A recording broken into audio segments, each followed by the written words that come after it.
we have someone coming here right now to say a few things, but I'll leave his introduction to you because, I mean... But will he come if they have not clapped for him? Guys, show some love. Love. Show some love. Let's put hands together for CEO number 2 or number 1, shared, for Julius. A round of applause and ululations and everything. Orishas, Okay. show us the way to Ori. Because black people, they have forgotten you.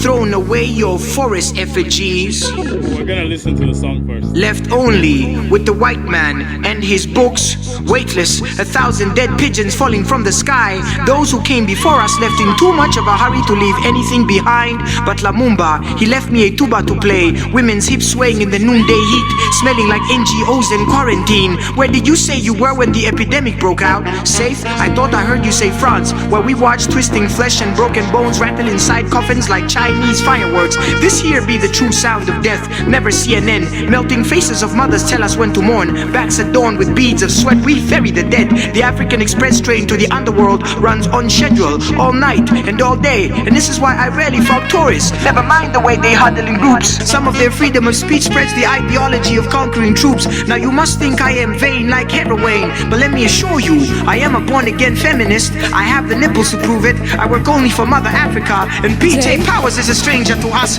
Who we are is forest worth of unwritten books. A people slouched upright, just now again finding form, stretching fields, human bamboo stalk, losing sense of self in a maze I call the diaspora, losing sense of self, but we chose to see this as an opportunity. We are the black colonialists, you see, sent here from a time in the distant future where the black people control the time field of the percussive drum. This is the first recording of an Exodus mission that will eventually be known as the African Student Socialist Space Program, an extension of the Zambian space program of 1964. As agents, we walk around with listening devices trying to catch your bigotry on tape. Our task is to plant the seeds of intergalactic revolution with one clear message: take to the stars, sound your drums, build your spaceships, colonize places you don't belong. When they ask you to identify yourself, recite fella, cast your bones, the prophecy is true, you are the chosen ones. Refuse your rank, stand shoulder to shoulder with your brothers and sisters as equals. You are black colonialists, you are the black colonialists, you are the black colonialists.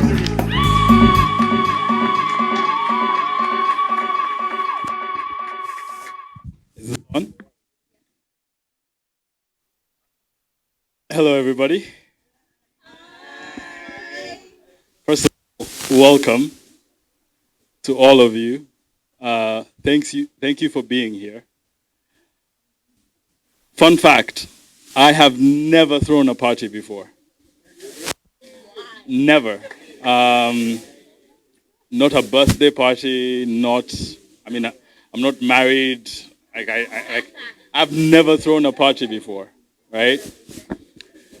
So here's a disclaimer, okay? Everything you like this party, give thanks to me. Okay? And everything you don't like about this party, I empower you to criticize my sister, Sheila, who is the chief organizer. I told you I had a joke about you. Who is the chief organizer of this event, right? So the good things, thank me. The bad things, Sheila is the one. But I think it's important. To acknowledge that a Ugandan-owned startup, right? I'll say this right now, we have no foreign funding, right? We have only one investor. I don't know if you'll want me to say that right here, but we have only one investor, and it's a Ugandan, it's a friend of ours. We went to SMAC with him,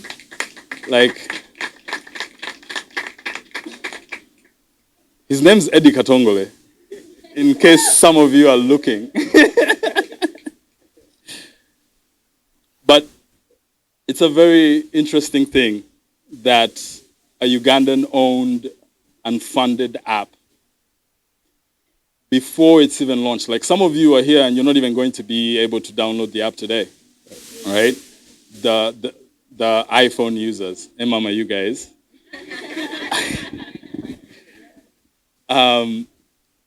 But you're still here. You came and you stayed, and I hope you've had a good time. So my role here today, like Rizi shared with you the vision of Lupiiya Books, where we're trying to be, what we're trying to do. I want to give a speech. I'm also going to give thanks to people because, yes, there's 2 CEOs for Lupiiya, and that tells you something, right? How many companies do you know have 2 CEOs? Maybe Netflix, I think. And yes, but there's not many companies with 2 CEOs. That alone should tell you that there's no one person. There's no one person that can claim full responsibility for this, right? At the very least, there's 2 of us, but then behind us, there's a full army, let me call it an army, of friends, family, well-wishers, people who have come through at crucial times to help this app and this company be what it is. So my goal here today is to talk to you guys about the journey we've taken. Rizi told you guys we've been running this thing for 8 years. But that's since we registered it, right? It's been 8 years since we registered the company, but it's not been 8 years. It's been much longer than that. Eddie was just talking to me about the first time I told him about this. And we were still in college. We were still in university. I was here on my summer days, went to his place, because Eddie was the only one of us who had a pool. That's his home. So went to his place, hung out, and I told him about this vision I had. This thing, which is what took me to do my university in the US. I don't know how many of you are familiar with the story of Anansi. Yes. Yes. The Ghanaian god who went to the world of goddesses and stole fire. They introduced him to fire, and they taught him that this is the thing that makes us different from your world. I mean, you're all here. If it's not working, I'll still speak. He sought to understand the difference between the world of men, where he lived, and the world of the female goddesses, which was so much more developed, so much more advanced. They were not struggling with the wars that men were struggling with. They were not struggling with hunger and poverty. And they told him that this fire that we have created, or that we have here, is the difference between us and you guys. We have fire and you don't. Thank you. We have fire and you don't. And that's the difference. It's why we're successful and you're not.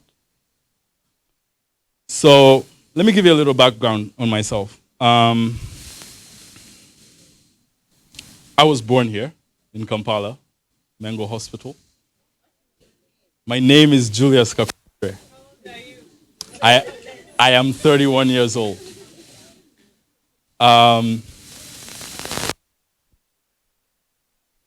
While I was born here, I grew up with this feeling of being a foreigner. Like my name, but I always felt Ugandan. Yet nobody felt like I was Ugandan. So there was that issue.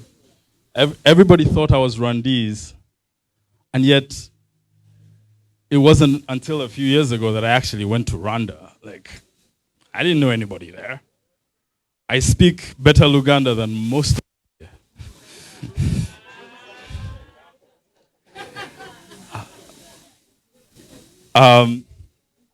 So I always felt internally that I was Ugandan, but nobody looked at me like that. So I think that was the beginning of my ambition to do something in this country that will make me remembered forever as a Ugandan who created this thing, right?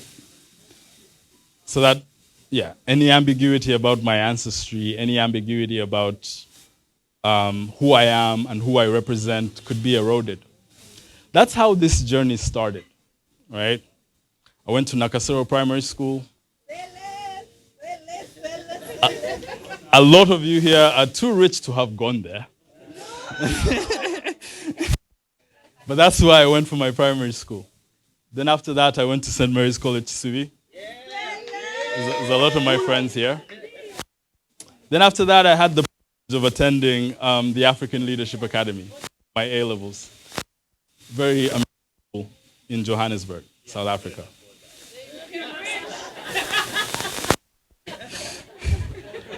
Then after that, I had the privilege of attending my university in the US, Bucknell University. If they see this video, like, give me a marketing bill. Come on, like, pay me some money. But from day one in the US, like, I don't know if I can communicate this with you guys. I literally got off the plane, and I'd been there before, but this was my first time there staying permanently because I was going to do my school there. And I get down there at the airport terminal, I get into the street. It was then that I decided that, oh, I don't belong here.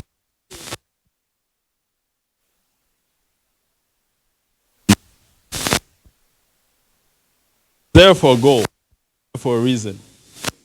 I had a conversation with my dad when I went, and he asked me, are you planning to stay? Because you know there's going to be more money, right? There's going to be more success if you stay there. Please stay there. And I told him, I'm going knowledge from these people and bring it back. What makes them work that we don't have? That we don't have.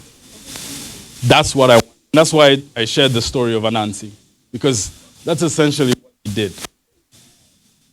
He went to a land that was more developed and more successful than his, and he stole the thing that made them better.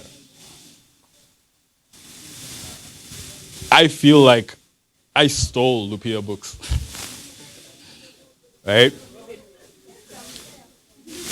But I couldn't take it as it was in the US, because this is something that we are trying to part. Finance is not just about money. Finance is culture. Finance is community. It's something you can't do in isolation. So based on how their society was organized, they had a model of finance that worked for them. But I understood that that model of finance worked for us. At least not as it was. I understood that to be as successful as they are financially, we can't just copy-paste. It's impossible. I'm a big Formula One fan, for those of you who don't know me. Those of you who know Formula One, it's fast. Nothing more to it than that. And every year, every team has what they think is the fastest way to drive around the track, right? And halfway through the year, they'll notice that, oh, that's faster than us.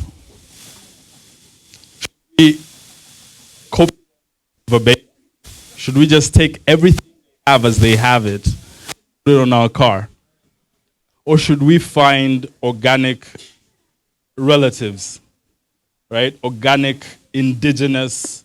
So, how can we use their engineering to make us and our culture and our ethos stronger than theirs is? So, I finished my university and I come back to Uganda as I had promised. I had multiple job offers. Nothing felt right. So I came back to Uganda without a job.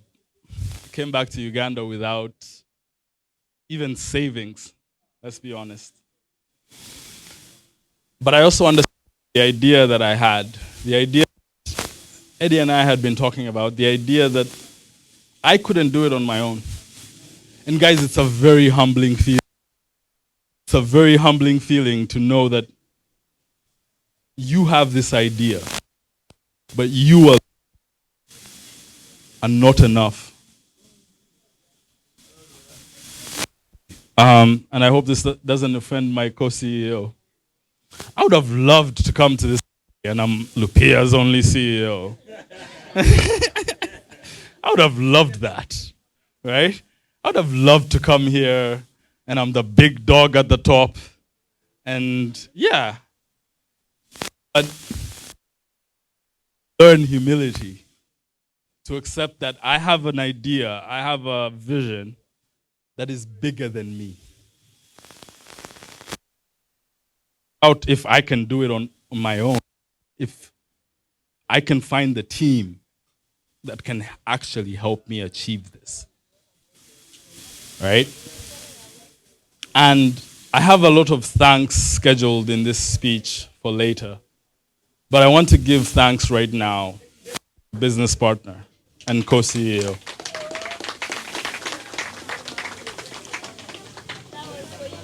Because I don't know how many of you here,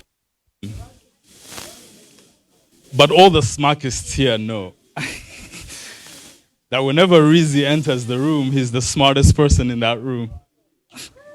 Okay? We all know that. The smarkists here know that. Okay? Let me share. I was given 30 minutes for my speech, but I have to share this story, right? So, in about Form 3 at SMAC, right?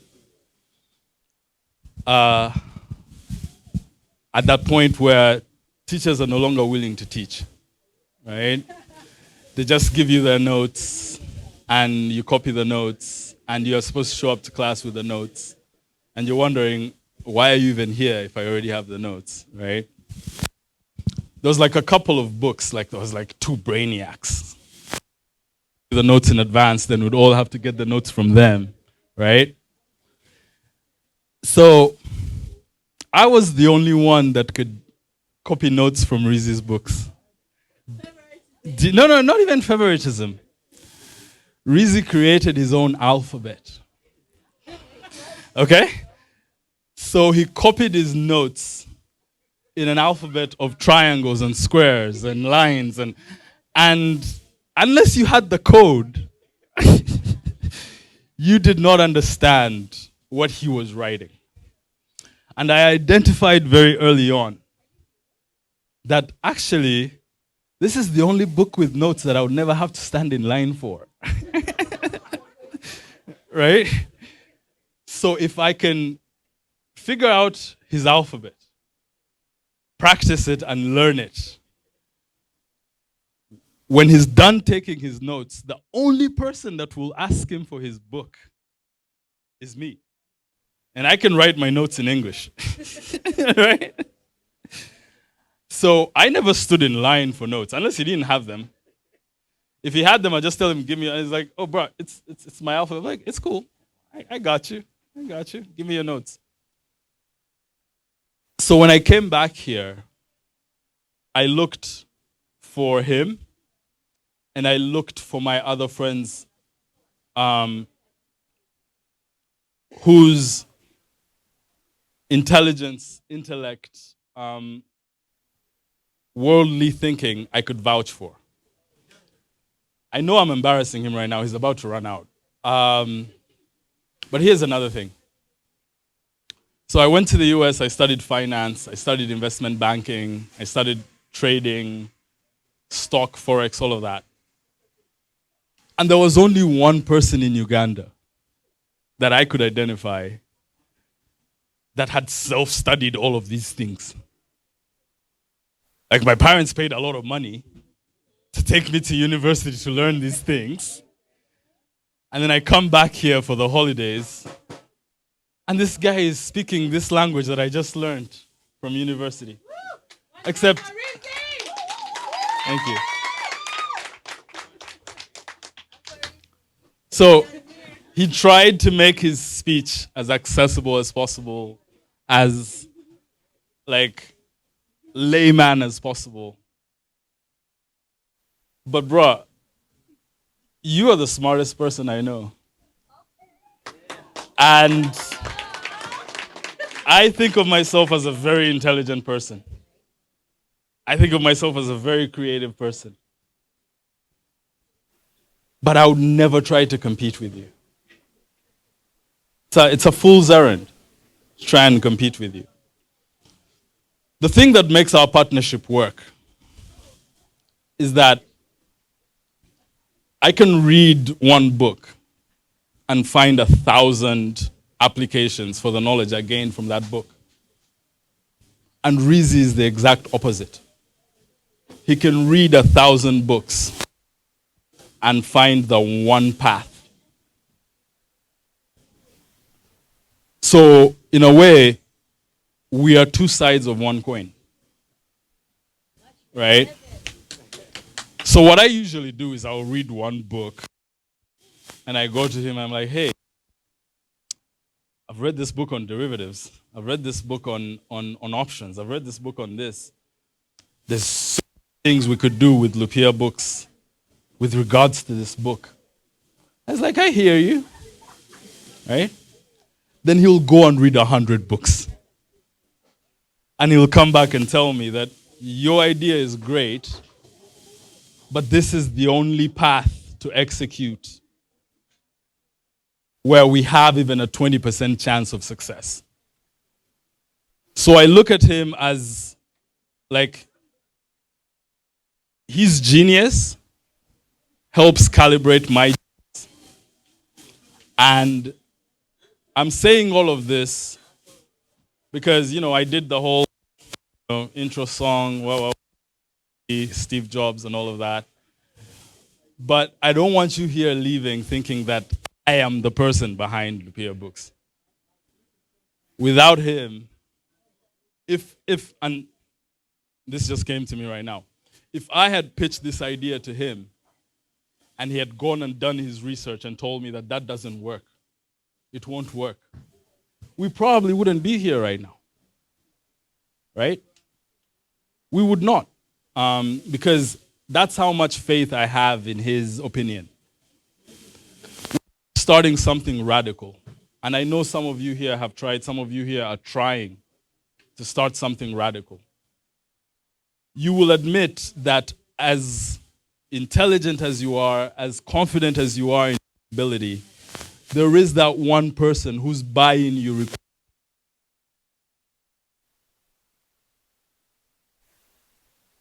One person who if this person signs off on this, I'm ready to spend the next 10 years of my life working on this thing, innovating for it, ideating for it. Sorry. And that's what Rizzi did for me. And you can imagine, I went to school in South Africa, I went to school in the US, lived in London for a bit. Like, I have met countless numbers of intelligent people. But the person whose approval I needed was this guy I went to SMAC with, who wrote his notes in triangles and squares. Like, that was it. But this is my speech, so enough about you.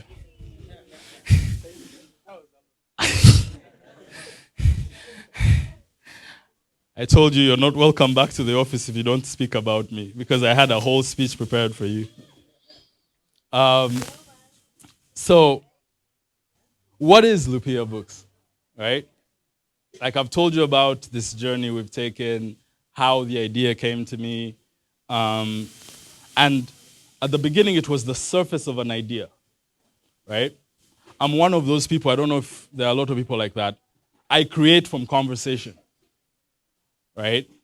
I'm a good writer, but I don't create from writing. I'm a good thinker, but if I don't talk about something, it will remain in my to create from conversation was hard when it met somebody who could intellectually dissect my conversation and tell me what works and what doesn't, right? So we come up with Lupiiya Books, and let me tell you a funny story. The first version of this app, okay, was a credit scoring algorithm. Yes? Was that it? Yeah. Eddie, you remember, right? The first version of this app was a credit scoring algorithm. I had this feeling that Ugandans would get lower interest rates on their debt. Because we pay what, 24% on debt here? In the US, it's expensive if they're paying 2%. Just think about that for a second. A third world country, the poor country where there's no money, we pay more to borrow first world countries. What does that mean in 10 years? What does that mean in 20 years? It means no matter what you do, you will not catch up. And I'm sorry to put such a morbid spin on what has been a fun party up to now. I hope the drinks are still flowing. Right? And this was, I remember I stayed in my room in college for like a month when this equation finally clicked for me. How is it that the poor people are paying more for debt than the rich people? How is it that the third world pays 12 times as much interest on debt than the first world? So I automatically thought it was racism, pulled out my Black Lives Matter flag, went to street to protest. I was like, no, you guys are racist. But this was in my first year, my second year. Like, with more financial knowledge, I realized that actually the issue is that in the West, whether or not they're making a loss, whether or not they're not making any money, they document that. They record that. Which we don't. How many of you here know how much money you spent today? By a show of hands. And if your answer is, oh, I know because I spent zero money today, I'm not looking for your hands. Okay? But if you spent some today, how many of you here know that? How many of you here have banks that know that? How many of you here have lenders that know that? Investors that know that? Friends that know that? Nobody. The amount of money you made today, the amount of money you made this month, how many of you actually know? You have a ballpark figure. I don't doubt that. You have an estimate of how much you make, an estimate of how much you spend. So you have an idea of how profitable your efforts are or how loss generating they are. Right? And then, without recording these things, you walk into a bank and tell them, hey, I'm the son of so-and-so. I'm the daughter of so-and-so. Give me 100 million shilling loan. Tough chance you're going to get it. Like, it's almost impossible you're going to get it.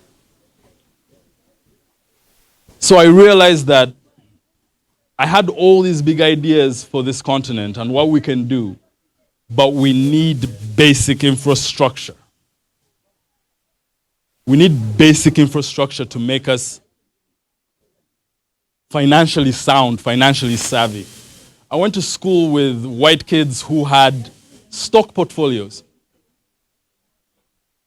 I'll never forget this conversation. One of my American best friends, his name is Greg. And if Greg, you're watching this, yeah, cheers to you. Greg came to lunch and he told me, yo, how much money did you make at the Tesla split? And guys, I was a finance student.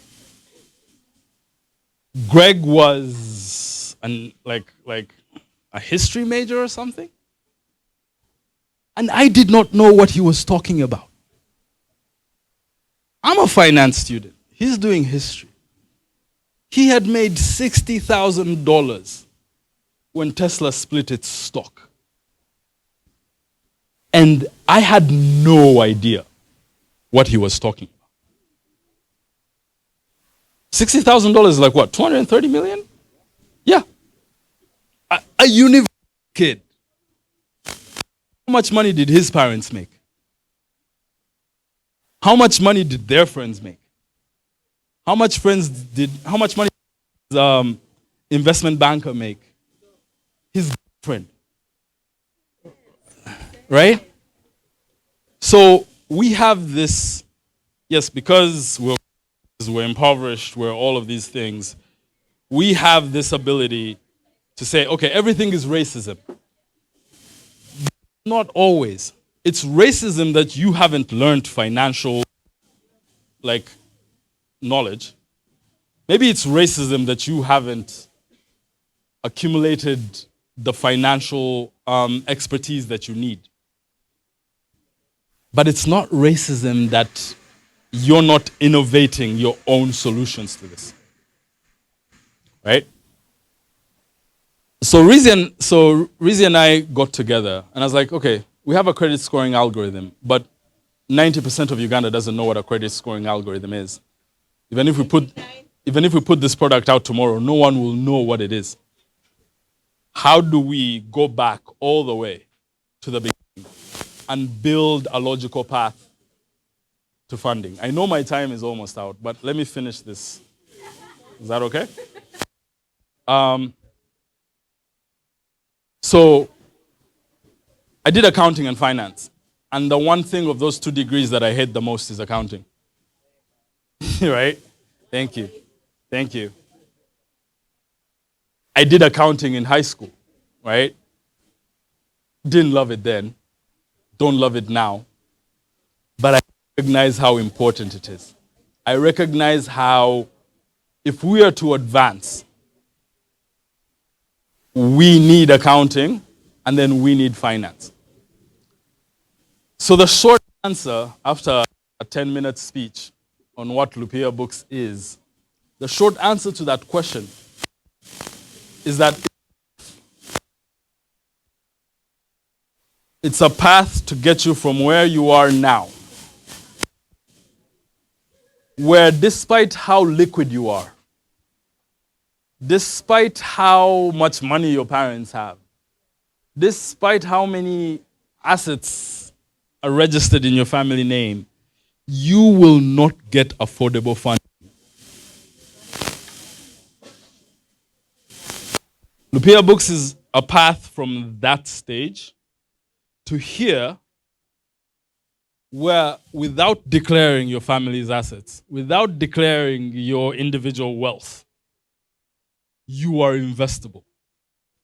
You are lendable. Your business does not have to run simply because of your family's wealth. If Lupiiya was running on my family's wealth, do you know where it would be right now? Dead. Show of hands. How many of you here are here because you played our Pioneers League games and you're a Lupiiya pioneer and you fall in love with the idea? How many of you are here because of that? Okay. How many of you here are here because you're a friend to me, you're a family member to me, you're a friend to Rizzi, you're a family member of Rizzi's? How many of you are here because of the friends and family connection? Just It's the vast majority of you. And that is quintessentially what African culture is. We are pioneering professional, commercial, corporate, social finance. We have no social finance. I wanted this to be from the beginning. We did not invent social finance.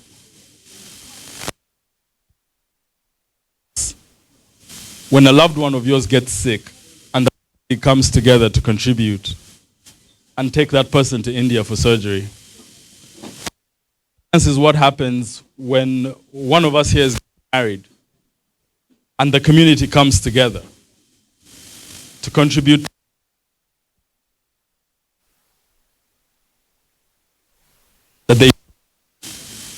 Social finance is what happens when. And we all know about funerals. Funerals don't happen at opportune moments. They always happen when the family is bankrupt. Like, they always happen when no one has anything. But people get buried. They get buried with dignity because the community came together. This is what we have here that the West doesn't have. That is how we've continued to survive, despite making a dime on every dollar they make, right? That's how we manage to survive. Very few of us here, I'm not going to stand up here and pretend that this Lupiiya Books launch was funded by me and Rizzi. No.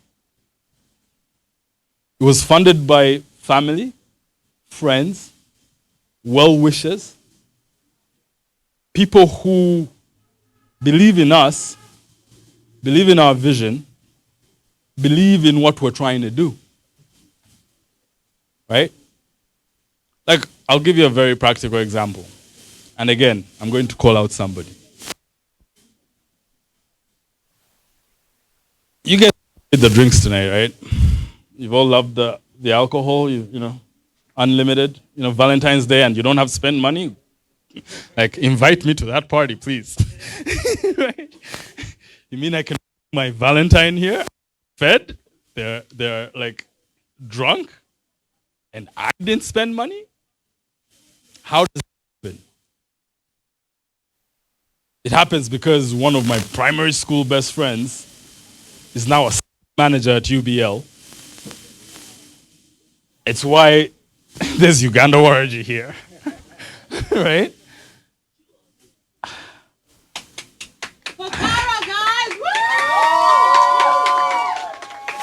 Her name's Kara. And again, not to send the vote on you, but if you want free alcohol with Carol,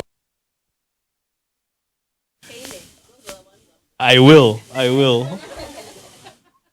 So I hit up Carol and I'm like, we have this party. We have a huge budget. We don't have the funds for the entire party. We still have to pay payroll. We still have to make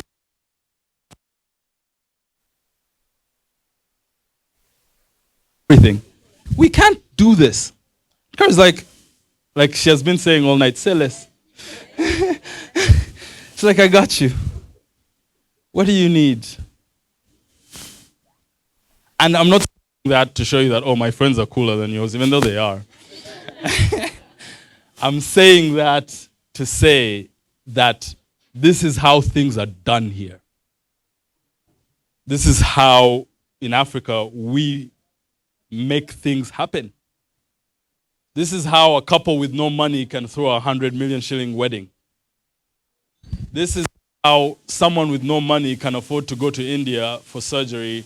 That's 300 million, right? It's how we do things.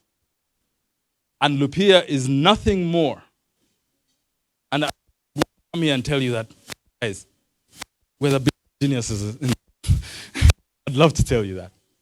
But Lupiiya is nothing more than simply infrastructure to harness that spirit. Infrastructure to make that culture a dominant global culture. That is what Lupiiya is. So let me walk you through especially for you fancy iPhone users who are not going to get it until maybe next week. You start booking accounting, right? Just recording your daily expenses and revenues. We've designed it like a game, and don't let that throw you off. It's not a game. But targeting young people, right? You guys, the old people are doing in the news, Those guys lost the plot like 2 decades ago. Okay? Our parents, our grandparents, they lost the plot. And I'm not even embarrassed to say that. They do so much to try and reinforce community values in us, and yet they don't exemplify those values, right? So we're targeting young people. We're targeting people who can still be saved. We're targeting people whose stories are not yet told, right? So we've done like a game. It feels like a game. You get points for things, you level up, you unlock new levels, all of that. Don't let that distract you. It's just meant to make the app, it's meant to make this boring accounting and finance tool accessible to everybody. Because everyone here has a game on their phone, but not everyone here has an accounting app on their phone. Not everyone here has a finance app on their phone. Yet you all have games. You're all playing Candy Crush and what have you. But you're not saving. You're not investing. You're not bookkeeping. That's why we to look like a game. So you can have fun while you're doing the work that is most important to you. So level 1, and I don't mean to spoil the surprise for anybody, though I don't know if it's still a surprise because everything's out there. Level 1 is bookkeeping and accounting. Level 2 is personal savings. You can't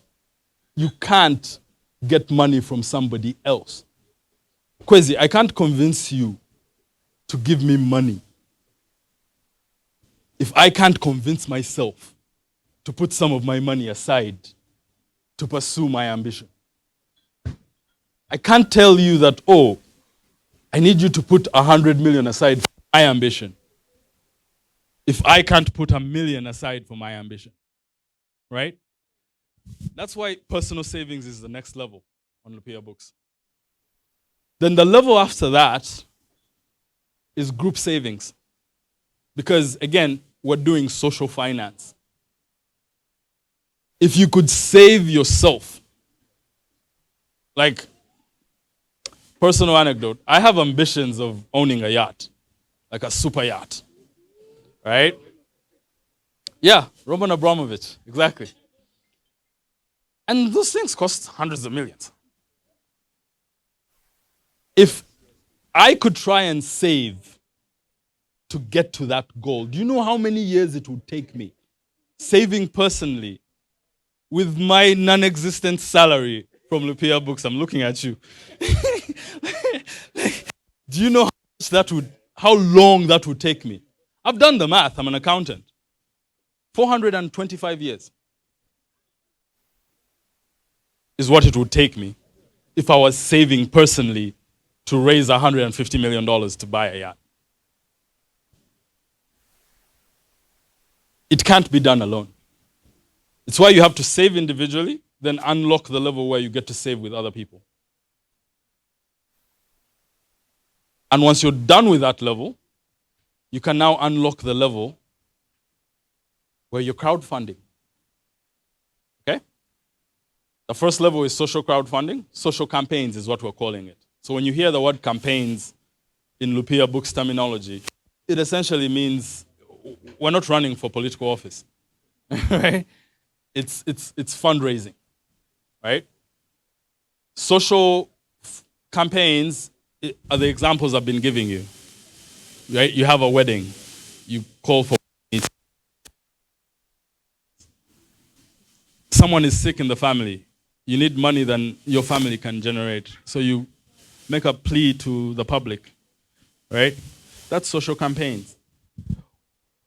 After you're done unlocking social campaigns and you're done doing all the social campaigns things, launching campaigns, getting them funded, you unlock the next level, which is credit campaigns. You're now lendable. And you're not looking for loans from banks, you're not looking for loans from microfinance institutions, loan sharks. You're looking for loans from your community, the people that are connected with you on Lupiiya Books, and the people that want a connection with you. We'll come back to that connections point. You tell us how much you want to pay in interest. People who accept, and they give you their money. If I was here, there's about what, 50, 60, 70, maybe 100 people here. If I wanted a 1 million shilling loan, and there's 100 people here, each of you only needs to give me 10K. Do you realize that? None of you needs to give me 100 or 100,000 or 500,000. No. Each of you only needs to give me 10K. I'd love the money, but and that's what we're trying to do. We're trying to lower the investment threshold. We're trying to lower the lending threshold. We're trying to lower the threshold of being called an investor. In the US, you need about $1 million to $10 million to be an investor, right? How about if in Uganda you needed just 20K, 50K to contribute meaningfully to somebody's life? If 1,000 of you give 50K, that's 50 million. How many of you here have more than 1,000 friends and followers on your social media? What good have they ever done you? What if you had a platform where the only like and followers and friend requests are exchange of money? I want a connection with you, Eddie. You have a wedding coming up, which he actually does. Okay? If I want a connection with you, maybe I put 100K into your wedding campaign. Now we have a connection. Which means when I'm raising money, app will tell you that, oh, you remember 100K into your campaign.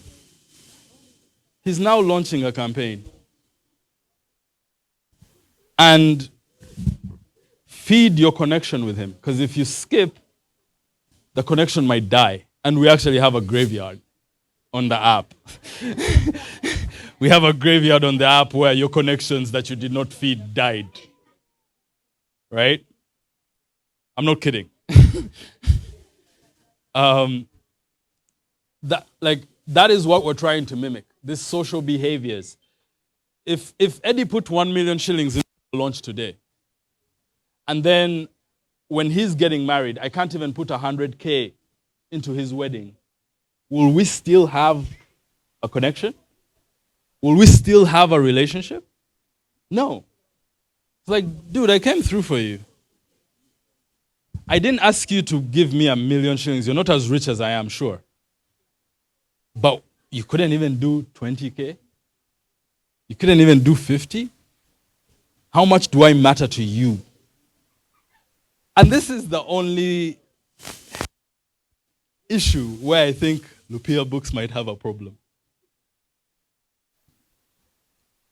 Because, and forgive me for this, but I've been thinking about this for like 2 years.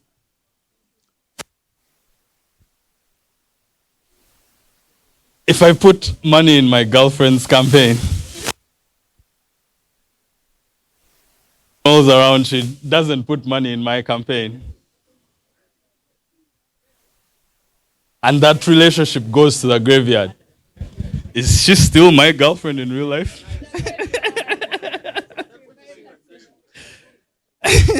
Right? So this is the only point of contention that I've identified, that our app demands reciprocity. Our app demands that I don't have to do the same for you as you did for me, but I have to do something. I have to do what I can afford. And that's how I feed our connection.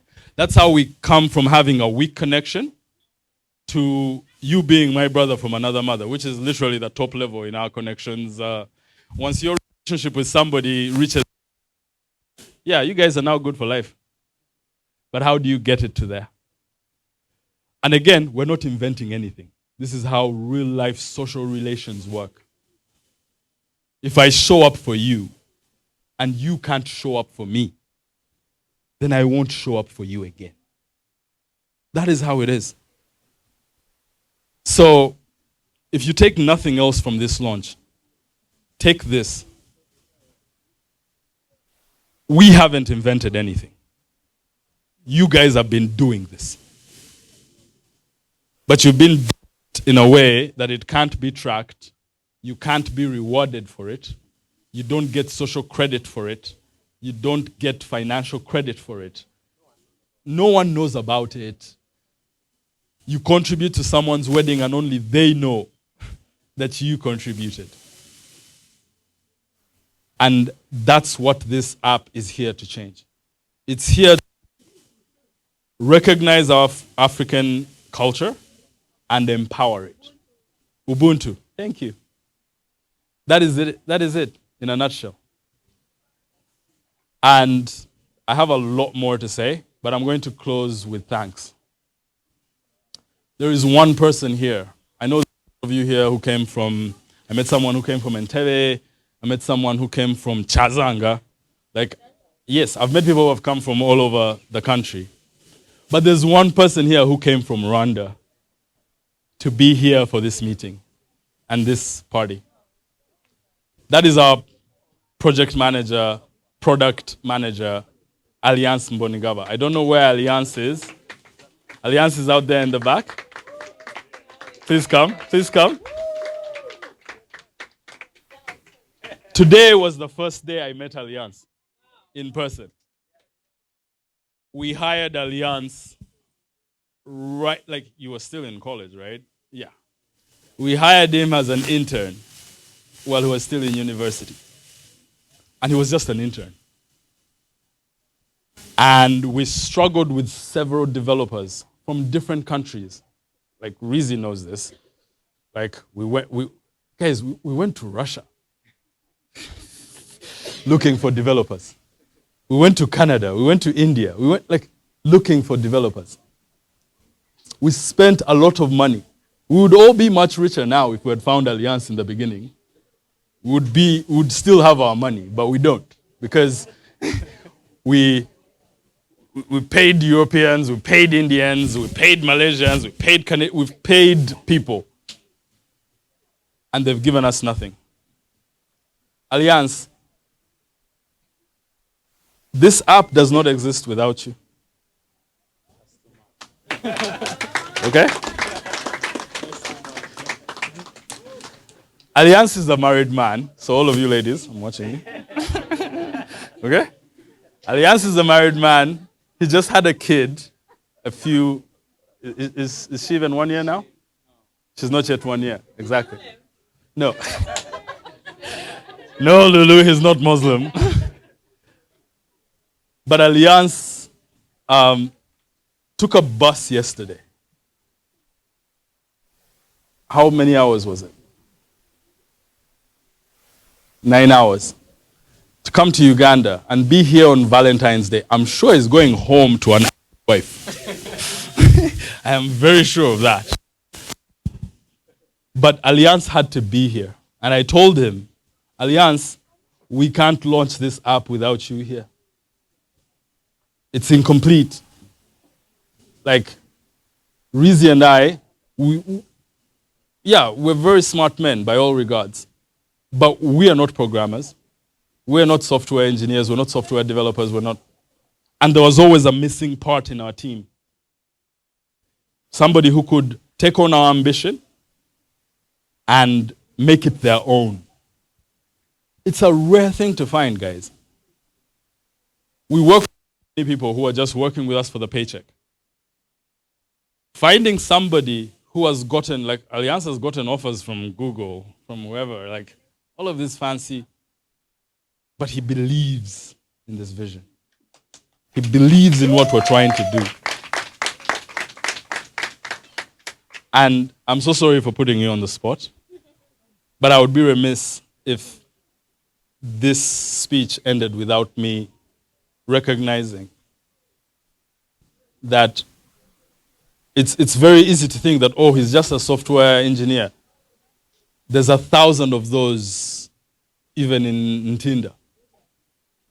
But finding one who can take your innovation village, thank you. There's like finding one of those who can take your ambition and make it their own, such that even if their salary is late, you're not going to get a reduced commitment. You're not going to get less from this person, because they're not here for that money. They're here for this vision. So thank you so much, Alliance. I'm appreciating you right now. We're going to do a lot more to appreciate you, but I needed you to be recognized today. And I needed you guys to know who this man is when you see him walking around. Okay? It's okay. You can chill. All right. Thank you. There's another person that needs to be recognized. And we've already talked about him, but his speech has become a sermon.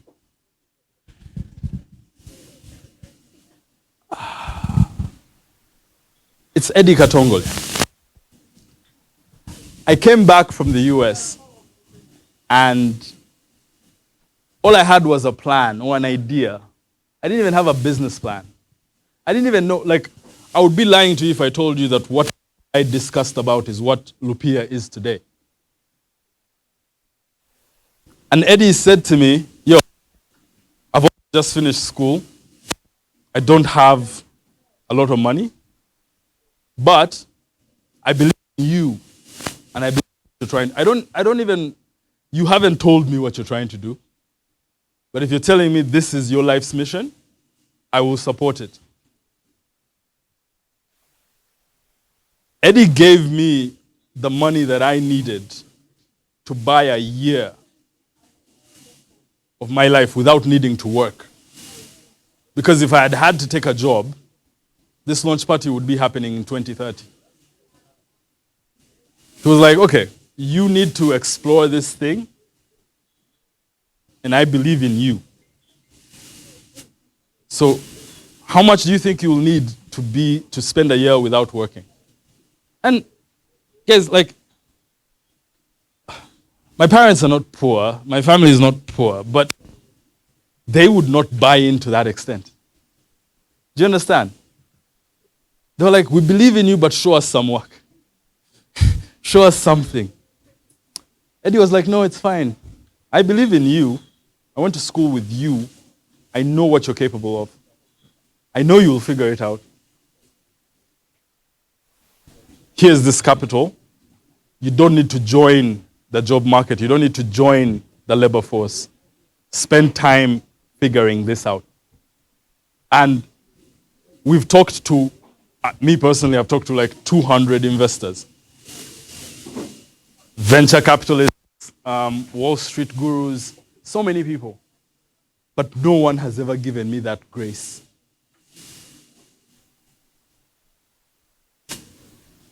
So, you deserve the of shout-outs.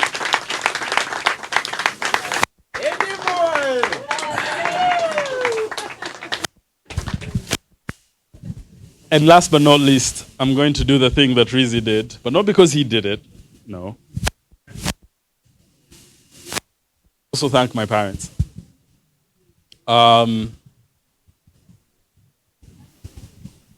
Like I just told you, my parents are not poor, but they're not rich. They could afford to take me to SMAC, but they couldn't really afford to take me to South Africa. They couldn't really afford to take me to the US. The amount of money you need to go to university in the US, the building in Kampala. Not even kidding. And they're not educated. So it's not like they can properly appreciate the value of an expensive education. But they did what they could. They made sure that I was never kicked out of school for tuition. I was never like the kid on campus that can't go on this trip, right? Because my parents are not American rich. That's thanking my parents in general. And it's also my dad's a rebel. Those of you here who know him know that I'm telling the truth. He's a social rebel. You tell him this he can't do, and he'll spend the rest of his life doing that. Right? So all it took was for one person to tell him, oh, Mr. Kakwenzire, you're not rich enough to send a child to the US for university. That's what he needed. So he did it. Right? So in that regard, I appreciate that about my dad. When I was going to South Africa, my dad had lived in South Africa for a while in the 90s. And it was a war zone back then. You literally couldn't move around without a gun on your hip or a machete. If you were black, yeah, you couldn't. Lived in that South Africa. So when I told him I've got into this prestigious high school in South Africa, yes, you're required a certain amount of money, but this is what I want to do. His fear was, are you going into the South Africa that I went to? The day I arrived in Joburg, I didn't call my parents for 2 hours because it took me a while to get off, like go through customs, get a SIM card. My mom had a panic attack, a proper panic attack to where she needed to be taken to hospital. Because the one thing she was asking herself was, this kid is in Form 5. He's an S5 kid. What was I doing letting him go off on his own in a foreign country by himself? I didn't go with my parents. I went by myself. Most of the kids arrived with their parents because they could afford that.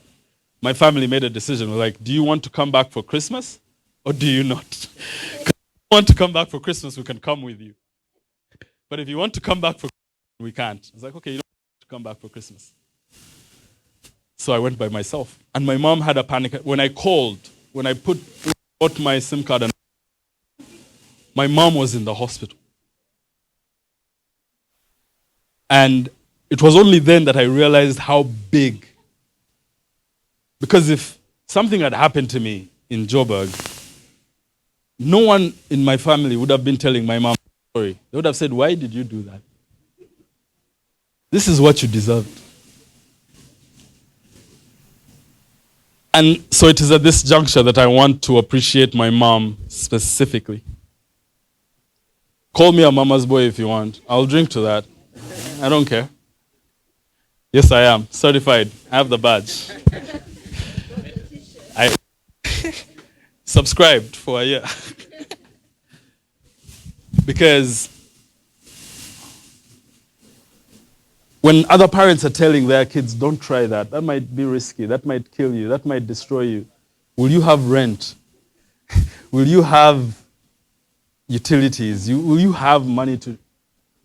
My mom says, try, I'll be here if you fail. That's what my mom says. Try. And over the years, like I'm now 31. When I was a kid, I couldn't really appreciate that. But I now understand how many people's dreams don't get achieved, not simply because of their own lack of ambition, but what their parents told them, what their parents kept feeding them. So I want a special to my and a thank you to my mom. Because I am not who I am without that, you know? So I'm going to end this speech before I even start crying. And you guys, I hope that this party, because if Lupiiya was Western funded and we were rolling in millions of dollars of funding, this party would make sense, right? In fact, it wouldn't make sense. It would seem below par, right? But the fact that we have no funding, we are doing this on our own. And we still threw this party. And we still made sure that all of you guys come and enjoy the little you can and like enjoy what we have to share. What does that mean? So many people have asked me, why Valentine's Day? Bro, we had people that wanted to spend money on us. What is this? And the reason why we chose Valentine's Day is because this app comes from a place of love. We have not made this app to make money from you. We've not made it to exploit you. Please hear me when I say that.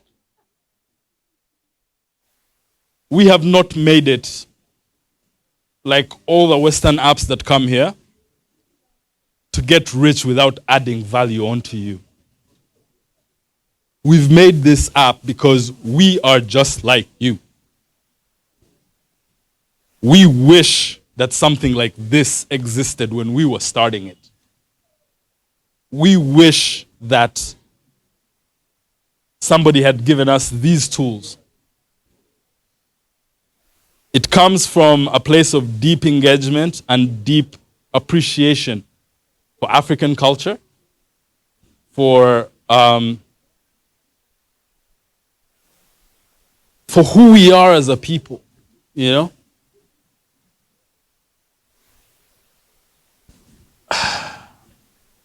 There's things I could say to you guys how much love I feel for this continent. I hope the song I played when I was starting my speech told you that.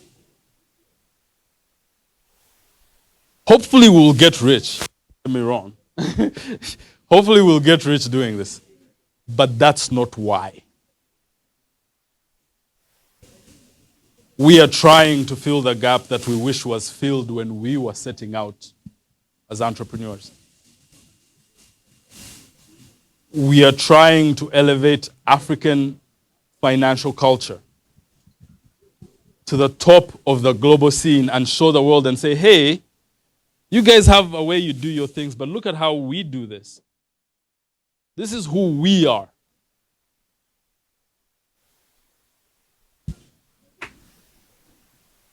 I genuinely apologize for speaking this long. I did not intend to speak for this long. But I hope that I have been able to communicate with you some of the passion that has built this app. Why we have no money and we've been giving away money for weeks. Right? Like, why we chose this instead of a soft, silent sneak into your DMs launch. Right? Like, because at the end of the day, we want this to be a celebration.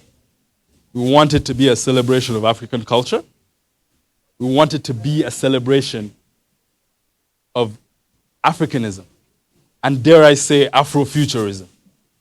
Because we are trying to craft the future. We are trying to create a path to the future that our ancestors dreamt of.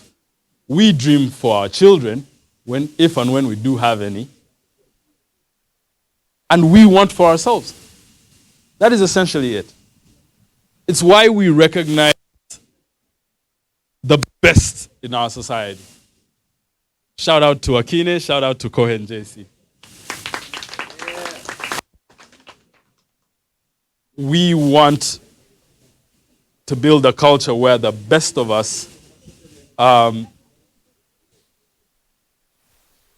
celebrated and are rewarded and are recognized. Think about what this could do for those of us in this country. Like, it can do for all of us. But I want you to spare a thought to think about what it could do for the people that are actually adding value and creating value in our society. I'm not going to answer that question for you. But the people that are publicly recognized, the talented people, the scientists, the educators, the people who slave through their lives and their likelihood of success is less than a coin toss. What can this app do for those people? What can this app do for you? I'm sure as I've been thinking, many of you have been thinking, this is how it would fit into my life. Like, I wish this app had been built without me. I wish I was an entrepreneur on the outside who was looking for a way to finance my ambition. And then these random guys spent 10 years of their lives building this thing for me to be able to finance my dreams. But that's we did. We waited. We spoke to banks. We spoke to MFIs. We spoke to the telcos. We spoke to everybody trying to give them the idea so that we don't have to build it. Right? But they couldn't. So we had to do it. So we hope that you guys can take full advantage of it and appreciate it. Just one more announcement. Those of you here who who are not on iPhone, are not iOS people, you can download it today. The caveat, though, is that it's still in beta. You're downloading the beta version of the app. Which means you guys here in this room have the most important role of any of our users ever. You guys get to use it before it's perfectly finished. You get to give us feedback on what could be improved and what could be changed and what is perfect as it is. So that's the challenge I put onto you. Use this app and tell us what you would have done differently. Tell us what you could do better. Tell us what you think. Because at the end of the day, the better it is, the better we all are. That's it, guys. Thank you for listening to me.